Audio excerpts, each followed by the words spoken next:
Ei, som. Oi, oi. De vocês aí, tá ok? Alô. O meu abriu aqui, Tá tá bom? ok. Tá bom, o meu aqui abriu. Muito bem, vamos então mais um momento com muito conhecimento e falando sobre hábitos modernos que estão destruindo a sua saúde sem você perceber. Me deu gatilho a higiene do sono que eu não faço. Deu gatilho, me deu gatilho. Então, os profissionais estão aqui hoje para enriquecer mais um momento aqui no Pado Negócios. Com vocês, a doutora Luana Gaio Vogas Bussard, oftalmologista, a doutora Daniele Martins, dermatologista, doutor André Nogueira, cardiologista, e o professor Cláudio Barros, especialista em treinamento de força e fisiologia do exercício. Boa noite. Alfredo Bernardo.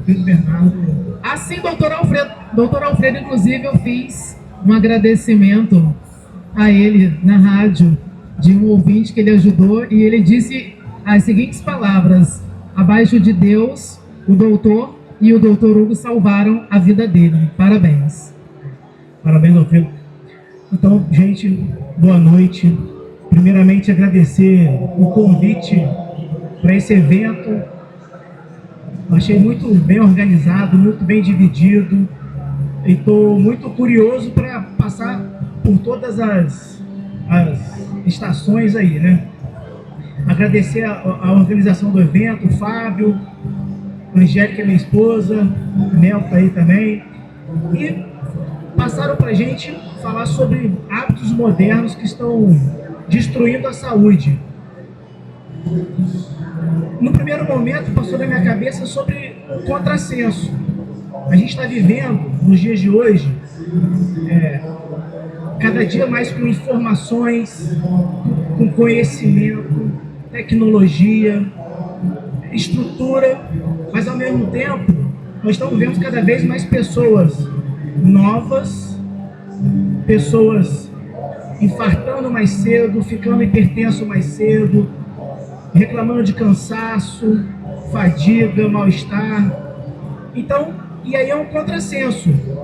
A gente tem muita tecnologia, a gente tem muito conhecimento, muita informação, mas ao mesmo tempo as pessoas parecem que estão piorando com a qualidade de vida. Eu no consultório de cardiologia, eu acabo vendo todos os dias pessoas cada vez mais cedo hipertenso, cada vez mais cedo diabético, infartando com 40 anos, reclamando de exaustão com 45. Só que o que me preocupa é que quando o paciente tem os primeiros sintomas, já passou muito tempo. Então é um hábito de vida ruim, algo que vem agredindo aos poucos. Quando ele chega a ter um sintoma, então ele começa a avaliar tardiamente. É um ditado antigo, né? Melhor prevenir do que remediar. E aí, a gente tem cada vez pessoas querendo mais informações, dormindo cada vez menos, excesso de tela. Se a gente reportar lá o homem pré-histórico, a gente lá atrás, no Homem das Cavernas, quando ele encontrava com um bicho, ele tinha descarga de adrenalina. A adrenalina é um hormônio da luta e fuga, te prepara para lutar ou para fugir. Só que a biologia humana não acompanhou essa evolução da tecnologia. O seu cérebro não sabe se você está de frente com um leão ou você está de frente com a tela de celular, porque você libera dopamina, adrenalina, cortisol constantemente, dia após dia. E isso está cada vez atrapalhando a qualidade do sono, cada vez tendo pessoas mais hipertensas mais cedo, mais obesas, mais estressadas, pessoas novas reclamando de exaustão. E eu acho que a ideia do bate-papo aqui é cada um pouquinho falar de sua experiência. A Dani com dermato, oftalmo, a parte de otorrino, a parte de exercício. Teria espaço para neuro, para outras especialidades, mas a ideia desse bate-papo é a gente trazer para vocês algumas informações que vocês possam utilizar para a vida de vocês. Mas apesar de estar tudo indo muito mal, a boa mensagem é o seguinte: pequenas mudanças fazem grande diferença. É um hábito de leitura sem tela, melhora. Um hábito de exercício regular. Alimentação com menos industrializado. E uma avaliação precoce, uma avaliação cedo, regular. Você procurar um atendimento profissional o quanto antes para avaliar se está tudo bem. Não espera ter um sintoma para você ser avaliado. Entendeu? Fazer o check-up, fazer a avaliação do otorrino, do oftalmo, do dermato, fazer atividade física regular. Então a gente vai bater um papo sobre isso. Então eu vou puxar aqui um pouco pro Alfredo, não é porque está do meu lado, é por conta do som. Hoje a gente está na concorrência de som aqui. Estou falando aqui, ao mesmo tempo tem som lá atrás. Só que as pessoas hoje em dia estão ouvindo muito fone, vai para academia malhar com caixa de som muito alto ou então com fone de ouvido. E aí, se está com fone, não socializa. Se está o som muito alto, atrapalha a audição. Fala aí, Alfredo, o que você tem para dizer para a gente aí disso tudo aí? Bem, primeiramente, boa noite. Queria agradecer a presença de vocês aqui, principalmente da Angélica, que organizou, né, convidou para poder a gente estar aqui, a minha esposa, que eu amo, e dar os parabéns por me aguentar. Eu sei que eu não sou fácil. O Pim também, que veio de São Paulo também para palestrar, a todos vocês aqui. Bem, com relação à parte auditiva, né? Antigamente a gente tinha susto quando a gente tinha uma adolescente, uma pessoa jovem com algum tipo de perda de audição. A gente pensava em inúmeras coisas, quadros virais, problemas de sarampo, rubéola, enfim, várias causas possíveis para uma pessoa perder a audição. Claro que são tipos diferentes e tudo mais, mas hoje eu não me espanto mais de ver um jovem com perda de audição, porque já está se tornando comum devido à falta de cuidado, de atenção e de respeito pela própria audição. Esse sensor que, quando dá problema, é igual calhambeque, é difícil consertar. A gente tem um sensor altamente tecnológico nos aparelhos auditivos, sensores, só que quando dão defeito praticamente são insubstituíveis. E tudo que vem depois para tentar consertar é adaptado. O nome já diz, adaptação com aparelho auditivo. Então, ou algum tipo de terapia diferente, mas que também muitas vezes alcança um sucesso, vamos dizer assim, não como a gente gostaria. E, principalmente hoje, a alienação que as telas estão trazendo para as pessoas vem de casalzinho com fone de ouvido. A pessoa não quer só assistir o que ela quer ali, ela quer também que o que ela está ouvindo muitas vezes não seja ouvido por outros, e também quer que outras pessoas não tirem a atenção dela. O problema é quando você não está num ambiente ruidoso e vai aumentando o volume para competir com o ambiente externo. Por exemplo, eu estou aumentando meu tom de voz aqui para competir com esse som lá. Então você imagina um ouvido que está ouvindo uma música que você quer ouvir os instrumentos, a voz, e quer se distrair, e tem um local muito barulhento. Hoje, por exemplo, que eu falo com um paciente que vai usar o fone de ouvido, tente usar fones de ouvido pelo menos com cancelamento de ruído, porque ele vai emitir uma onda sonora neutralizante, ao contrário, oposta ao som externo, e você consegue ouvir com um som um pouco mais baixo e ter uma saúde auditiva ali, no mínimo, aceitável. Fora outras coisas que também não são só da parte auditiva, mas VEMP e entre outros tipos de tabagismo, vamos dizer assim, né? Que deixou de ser o cigarro, começou a ficar fora de moda, as pessoas começaram a se conscientizar e começaram a botar perfume na fumaça.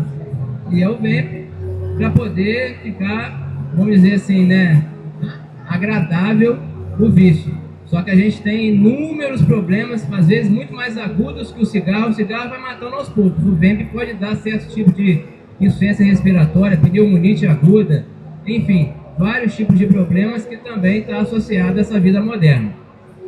E com relação a outras causas, eu lembrei do André falando aqui sobre a questão da adrenalina. Eu recebo muitos pacientes com rouquidão, com tosse, com inúmeras causas com inúmeros sintomas de orofaringe, de garganta, de voz, e a gente vai ver o paciente tem um nariz normal, uma garganta que não infecciona, e o paciente está tendo liberação de adrenalina constante, estresse, as telas, a cobrança excessiva do mundo com relação a nós e a nós mesmos pra gente, né? A gente passou a não respeitar mais e sempre querer quebrar limites. Eu quero me superar hoje, eu quero me superar, e aí você vai entrando numa espiral de liberação de cortisol, adrenalina e tudo mais. O que isso acontece? Quando o animal está sendo, como o André falou, está de frente com o leão, ele tem que correr. Para correr, ele tem que estar leve, então ele aumenta a acidez gástrica, ele aumenta a velocidade que ele vai tentar digerir alimento, porque ele tem que estar leve, ele tem que fugir dali. Estômago pesado para um animal que está correndo não é bom, então a liberação de adrenalina aumenta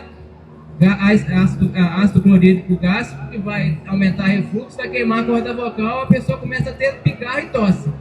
E aí ele vai chegar no consultório com tosse, ninguém descobre minha tosse, já usei 1000 bombinhas e não resolve. E aí você vai lá atrás, calma, como é que é a sua vida? E você começa a conversar com o paciente, você vai ver que ele está tendo uma gastrite por causa de adrenalina. Gastrite que as pessoas já chamam de gastrite nervosa. Bem, para não tomar tempo, que os colegas têm muito o que passar aqui para a gente conhecimento, a minha parte gira muito em torno disso. E vou puxar a bola para o meu amigo aqui, que já está do meu lado, vamos seguir a fila, com relação à parte, né, de exercício físico, a importância disso, mas a importância disso, no meu caso, como otorrino, de fazer exercício físico respeitando os ouvidos. Primeiro, boa noite a todos, obrigado, Angélica, pelo convite, parabéns ao pessoal que organizou o evento, está muito bonito.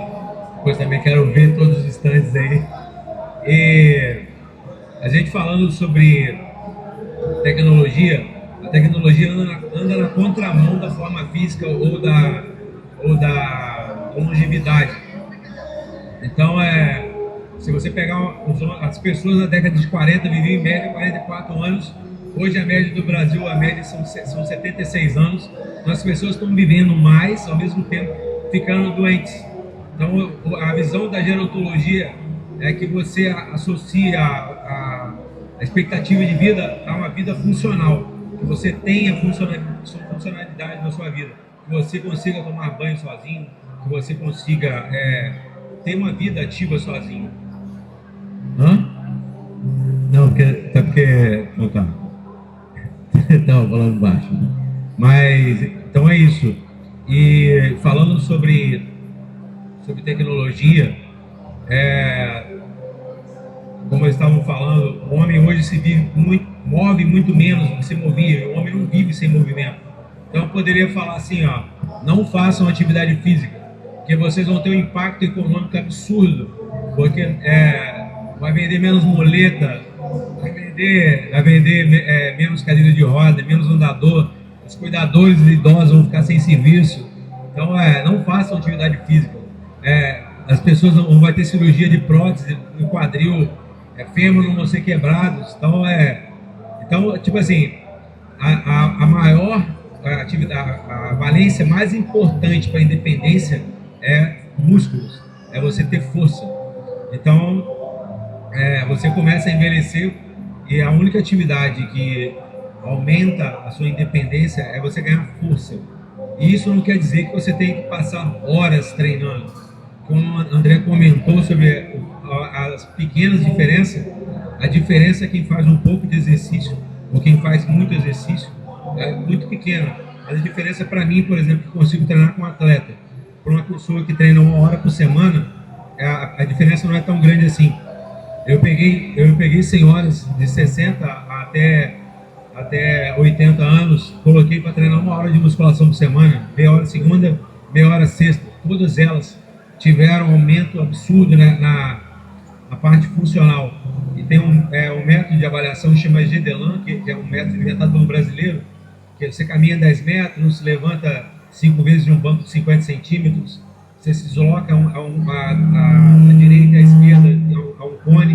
Então, é um método de você avaliar a parte motora, que apesar do estudo ter dado grandes diferenças, quando feito homogênea, todos juntos, por causa da diferença de idade, por seres humanos serem diferentes, quando as histórias independentes de cada uma deu uma diferença muito grande. Eu, por exemplo, não sabia que tinham senhoras que não conseguiam sentar no vaso para fazer as necessidades delas. Então, essa ligação da atividade física com o mundo moderno, eles são totalmente antagônicos. Agora eu vou falar com a Dermato. Ela cuida de peles, mas muito mais do que cuidar de peles, acho que para falar de saúde, você tem que pensar numa equipe multidisciplinar, psicológica, nutricional. Então, o ser humano, eu não consigo resolver nada sozinho sem uma equipe. Então, por exemplo, para facilitar o trabalho dela, o problema começa de forma interna, na pele. Então, é uma boa alimentação e a facilidade dos produtos industrializados só pioram a situação da pele.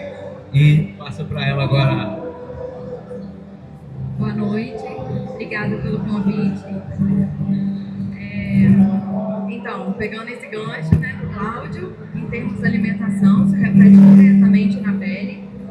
E no mundo moderno, também as pessoas mudaram muito a alimentação, fazendo a alimentação muito à base de ultraprocessados, comidas rápidas, fast food, e isso está diretamente relacionado com a pele, com o aumento da oleosidade, gerando mais acne. Então, recebo muitos pacientes também queixando de acne, de problemas relacionados a estresse, ansiedade, como queda de cabelo, dermatite seborreica. Tudo isso está relacionado a quadros de estresse também. Ah, mas é só essa a causa? É só essa a causa? Não. Mas é um dos motivos que podem ajudar a piorar os sintomas do paciente.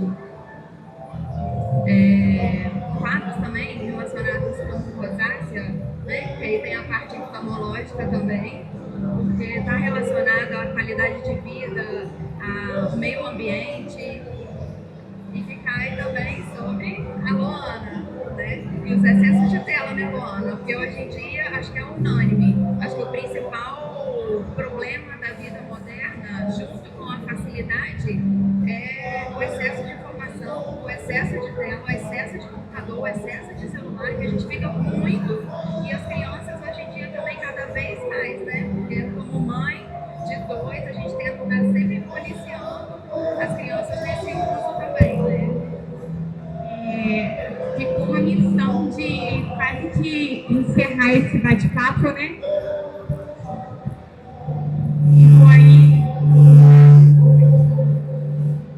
Foi uma missão de finalizar, né, esse bate-papo. Então, eu acho assim que, em nome de todos, a gente novamente agradece a organização maravilhosa. A gente não vê os bastidores, mas a gente acompanha e sabe o quão corrido que é. Eu imagino que os bastidores, as telas ficaram excessivas, então a vista deve estar queimando no extremo, porque o excesso de tela, ele diminui a nossa piscada, né? Fisiologicamente, a gente tem, em 5 minutos, a gente tem por volta de umas 15 a 20 piscadas. E quando a gente está com a tela, essas piscadas elas caem em torno de 5 a 7, ou seja, a gente calculando aí é 1/3, 1/4 da quantidade. Então, a gente deixa nossos olhos muito expostos e com isso a gente perde a qualidade da lágrima e essa lágrima evapora com mais facilidade. Isso traz o quê? Isso traz a gente a ter uma irritação ocular. Porque a nossa córnea, ela é muito ligada de inervação, né? Então, quando a gente fica com essa lágrima prejudicada, ela fica extremamente irritada. Então, assim, irrita uma parte ocular e um primeiro sinal. Eu falo que a parte da oftalma é sempre um primeiro sinal. Eu mando sempre paciente para o André, entendeu? Porque eu vejo no fundo de olho uma alteração da vascularidade. Eu mando o paciente, eu estou rindo porque eu chego com um paciente que está com o olho com várias irritações, que é de uma rinite não tratada.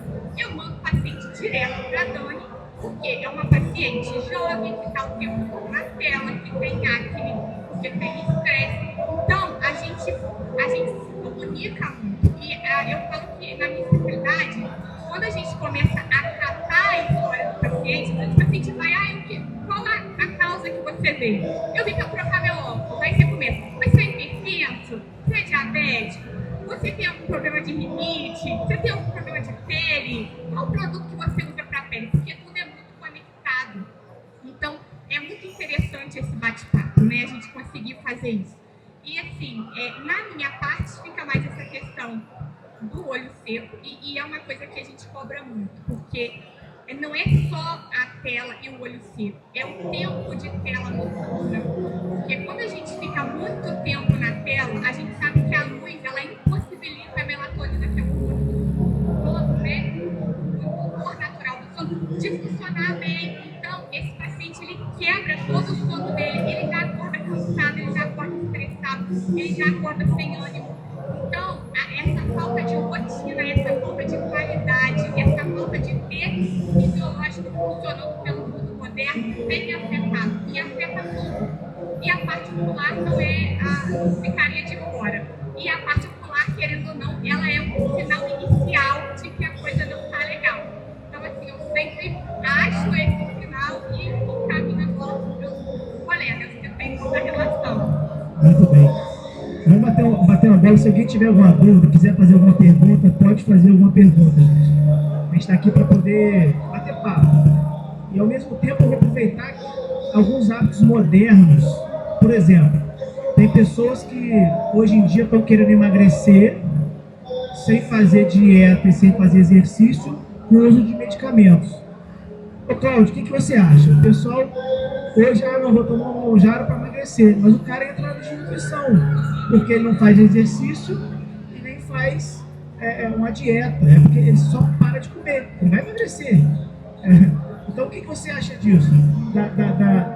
O uso dos medicamentos, que são medicamentos modernos, que vieram para ajudar, tá? Eu não sou contra o remédio não, vieram para ajudar, só que as pessoas estão mantendo hábitos ruins, querendo emagrecer, sem praticar exercício, sem se alimentar bem. E aí evolui com a sarcopenia. O que você acha disso? Não, eu acho que muito mais você ficar preocupado em como é que você vai estar daqui a um ano ou 6 meses, é como você vai estar daqui a 30 anos. O André, eu acho que foi uma das primeiras pessoas, você vai chegar muito bem aos 40. Falou isso pra mim. Então eu já estou com 56. Ele falou que eu vou muito bem até os 60. Eu não tinha noção que eu ia chegar assim aos 56. Não tinha noção. Então, eu tento passar para as pessoas, não fiquem preocupados em se espelhar em um atleta ou se esperar numa modelo, mas tentem ser você, a sua melhor versão a cada dia. Aprenda a se curtir, aprenda a ter como a prática de atividade física ou hábitos saudáveis como alimentação, como se fosse um hábito de higiene, como escovar o dente, como cortar o cabelo, como se arrumar. Então, a prática de atividade física, você tem que pensar como se fosse um investimento futuro, porque o maior patrimônio que você tem é seu corpo. É onde você vai morrer, vai viver até o final da sua vida. Aproveitando esse gancho aí do André, sobre emagrecimento, né, má alimentação, uso de caneta emagrecedora, vem a queda de cabelo associada, né? Que é o que mais a gente está tendo hoje em dia, são essas queixas, e não estão relacionadas diretamente com o uso do medicamento. Ela está relacionada com a má alimentação e a perda muito grande de peso, às vezes num período muito curto. Então essa privação nutricional é que acaba gerando essa queda de cabelo. E a alimentação é a base de tudo, né? Dani, hoje em dia todo mundo segue alguém, tem um influencer. E aí esse influencer na rede social é uma pessoa perfeita, cheia de filtro. E as pessoas te procuram no consultório querendo ficar igual aquele influencer. Muito. O que eu mais escuto meu rosto é cheio de poros. Graças a Deus. Né? Se for só isso, tá ótimo. Aí eu falo pra vocês, mas se você quer aquela pele linda, perfeita, você vai pro Instagram e coloca o filtro que ela tá usando. Porque não existe a pele perfeita. Do mesmo jeito que o Instagram tá aí pra porque a perfeição tem um lado bom também de outras pessoas mostrando que nem todo mundo é perfeito. Viralizou a peça agora, um vídeo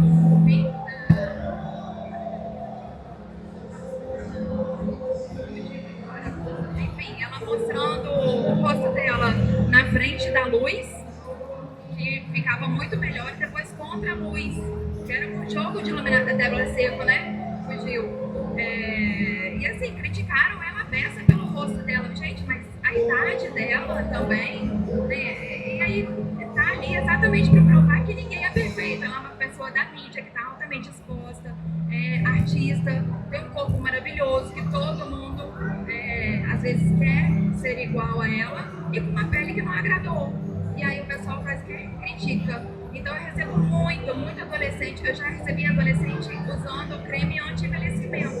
Então assim, tá chegando num nível que vai se degradando a saúde. E fora a frustração e a depressão que a pessoa começa a atingir porque ela não atinge o objetivo que ela quer de ser igual a revista, né? A gente, infelizmente, está entrando numa espiral de que existe um certo e errado, um direita e esquerda, e a gente, um cima, baixo. Você não tem como ser normal, você tem que ser igual ao outro que já está ali com vários filtros e várias luzes e vários videomakers fazendo você ficar lindo ali no Instagram.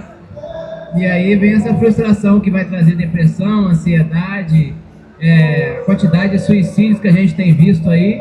Isso aí tá virando uma epidemia, né? As pessoas estão desistindo de viver porque elas não conseguem atingir objetivos que elas criaram para ela como certos, porque o mundo está querendo fazer a gente achar que é perfeito ter não sei quantos milhões e não sei o que das quantas, e que você tem que atingir a aprovação de 100% de todo mundo.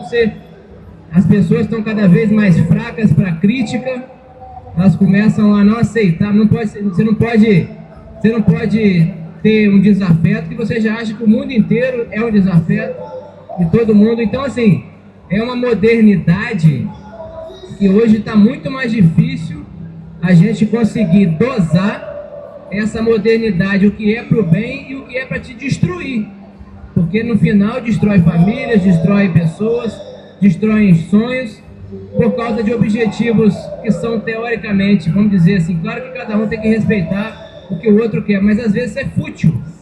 Às vezes o que a gente quer é uma futilidade tão grande que a gente vai ver uma pessoa que está passando por uma situação de fome ou de um filho nas drogas, e aí você parar para ver e você fala assim, cara, como eu sou fútil, como eu quero atingir, eu quero ver no Instagram todo dia o fulano que eu gosto de carro, por exemplo, um carro X, um médico andando de Porsche e tal, o cara já filma aqui o volante da Porsche, e a gente fala assim, pô, por que eu não posso ter um Porsche? Porque são coisas diferentes, e muito melhor ter uma família com saúde do que ter um Porsche. Então, as pessoas estão mudando a noção. Eu estou falando isso tudo, nada a ver com a minha área, mas psicologicamente falando, né? As pessoas estão criando certos objetivos que são difíceis delas cumprirem, e aí traz frustração, depressão, hipertensão.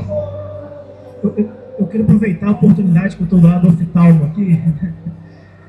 É curiosidade minha pessoal. Você falou do celular, que as pessoas estão piscando menos, então fica com o olho mais seco. O excesso de tela, iluminação, algumas curiosidades que eu tenho, por exemplo, eu não vou parar de usar o celular. Isso é algo moderno, todo mundo usa. Eu estou tentando diminuir a quantidade. Mas se eu puder prevenir alguma coisa, alguma dica que você me daria, por exemplo, eu tenho alguma distância melhor para ficar? Porque eu estava vendo que parece que de acordo com a distância a pessoa pode ficar estrábica ou não.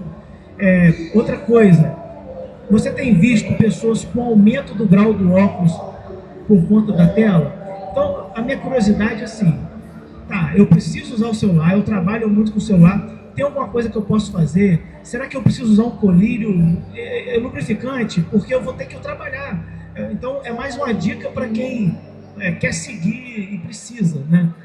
o ideal é a gente diminuir os excessos, mas quem precisa não tem jeito. O que você me daria de dica aí? Vamos lá. Hoje a gente tem algumas saídas, né, que a gente consegue resolver isso. A primeira saída que a gente tenta, em caso que a gente não consegue de forma nenhuma reduzir a tela, é ter um espaçamento de tela. Eu falo, ficou 30 minutos olhando diretamente o tempo todo? Olha um pouco mais distante, com a caneta da porta. Fixa nela, quando ela limpar, clarear, volta para a tela. Por quê? O grande problema da tela é porque você fica intensamente estimulando seu músculo ciliar. Vamos colocar o músculo ocular para ficar mais fácil. Seu músculo ocular fica o tempo todo trabalhando, forçando. Então, se você fica com ele o tempo todo trabalhando, forçando, além da fadiga, você vai estar estimulando o crescimento do tamanho axial. Isso na criança acontece muito. Por que a gente vê criança que é míope? Porque a criança passa o tempo todo na tela e ela fica naquela forçação e isso estimula o crescimento axial do olho. Então, hoje a gente tem, para crianças, por exemplo, a gente já tem crianças realmente míopes por conta de tela, é um fato, e a gente tem lentes que a gente consegue prevenir a progressão dessa miopia. A gente tem recursos hoje ópticos que a gente coloca nas lentes para a gente ter essa melhora. E sobre um paciente e como nós, né? Se a gente já tem um grau, a gente vai colocar nem mínimo, a gente vai colocar junto com a lente ocular o filtro azul. Porque o filtro azul, ele vai diminuir o excesso e a fadiga, a sensação de excesso de fadiga que a tela te causa. Então, isso já melhora demais. E outra coisa que assim, a gente pede muito, que aí a gente já começa a ter complicação de fato, que é o olho seco, é a higiene do sono. A higiene do sono não tem como. Aí eu falo, você precisa saber que o seu corpo precisa parar e precisa ter aquele descanso. Se você não tiver essa higiene, você começa aí sim a ter que usar lubrificantes artificiais a todo tempo, de forma contínua, para poder conseguir compensar esse olho seco, esse olho irritativo que a tela causa. É o que eu falo, as mães chegam e falam, eu vou tirar essa criança do celular. Não tem como. É celular. Fala, mãezinha, não é assim. Se a gente conseguir, ele usa 4. Se a gente colocar ele para usar 2, já tá melhor. Se a gente intercalar com uma brincadeira, já tá melhor. Se a gente colocar ele na televisão, com a distância maior, já tá melhor. Se a gente tirar o celular e colocar no computador, que a distância é maior, já tá melhor. Ah, gosta de joguinho, de ficar olhando assim, coloca no computador, estimula videogame de computador, de tela. Então a gente tem algumas saídas bem interessantes. Mas a minha grande preocupação nesse mundo hoje, infelizmente, são as crianças. Porque o comprimento axial acontece e acontece de forma rápida, progressiva, e aí ele vai levar essa miopia para o longo da vida. Pessoal, começar a bater papo aqui, a gente vai a noite inteira, mas tem mais palestra. Eu queria abrir para alguém que tem alguma pergunta a fazer. Oi? Uma das minhas perguntas, boa noite a vocês, obrigado por disponibilizarem o tempo de vocês para vir aqui tirar dúvida da gente. Uma das minhas perguntas é relacionada, parecida a essa que você fez, André, mas parece que hoje eu vejo um número maior de crianças com óculos. A minha filha, por exemplo, tem quase 8 de miopia com 14, 15 anos. Esse é uma impressão minha, que agora tenho filho e percebo, ou nos dias de hoje as crianças usam mais óculos por conta dessa tecnologia ou porque tem mais acesso ao hospital? E a minha outra pergunta, vou deixar para todo mundo, o meu filho mais velho sempre gostou muito de videogame. E parece que o videogame, ele reúne tudo o que vocês falaram. O excesso de dopamina, a interação muito rápida com a tela e o fone de ouvido com abafamento, que eu acho que... Aí depois vocês podiam falar do videogame, se a gente deve ou não deixar os filhos da gente usar videogame. Antigamente era mais fácil, era menos tempo, era menos emocionante. Hoje é uma guerra, né? Ok, boa noite, obrigado. Vamos lá, respondendo. Acaba que pega para os dois lados, né? Porque quando a gente tem mais acesso à saúde, a gente consegue descobrir mais coisas. Mas na parte da miopia isolada, eu te falo que são telas. Infelizmente, a tela, ela faz com que uma criança chegue no meu consultório, por exemplo, acusando no meu aparelho de autorrefração um grau de 8, e quando eu coloco o grau real dessa criança, esse grau cai para 2. Então, esses 6 graus que ficaram foi o excesso de tela que está sendo acomodado. Então, é muito comum a criança falar que consegue ver, chegar no consultório e ter o grau da miopia. Porque ela consegue, ela vê perfeitamente de perto. E aí o pai começa a reparar que está cada vez mais assim, cola mais. Então, assim, o excesso de tela nas crianças é uma preocupação real, né? E eu sempre tento conversar com os pais, orientar os pais. E assim, eu falo, quando que começa a consulta pediátrica? 30 dias, no máximo. Teste do olhinho, 6 meses. A gente vai ver como que está a questão de estrabismo ou não. 1 ano em diante, eu já começo a fazer refração na criança. Por quê? Porque a gente anula chances. No caso aí já entra uma questão de falta de tecnologia de consultas oftalmológicas antigamente, que a gente consegue captar um grau real, mas a gente também já começa a captar o estrabismo.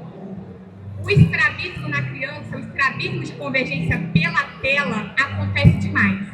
E às vezes a gente tem uma criança que tem um olhinho maior do que o outro. Isso faz com que um olhinho tenha mais grau e o outro olhinho não tenha tanto grau. Quando a gente capta isso no início, a gente para. A gente para esse crescimento, a gente começa a ter uma igualdade. Num paciente que não vai desde o início, quando ele chega para mim com 3, 4 anos, ele tem correção? Tem correção. Mas ele já está com 1 no olho e 5, 6 no outro. Então a gente consegue retardar isso. Então, assim, consulta, rotina. Quanto mais o tempo for passando, os estudos já falam. Daqui coisa de 10, 20 anos, todo mundo vai usar óculos. Porque todo mundo vai ser míope. A vida é essa, a realidade é essa. As crianças já estão indo e elas vão se tornar adultos já dependentes de grau. E quem for ficando, quem for chegando vai continuar. Então todo mundo vai usar por conta de tela, infelizmente. Responde aí? Gente, obrigado por vocês ficarem aqui até agora, ouvindo a gente. Só que tem outras palestras ainda. João Paulo, minha sugestão pro videogame, deixa jogar, mas limita o tempo. E obrigado a todos aí, gente. É.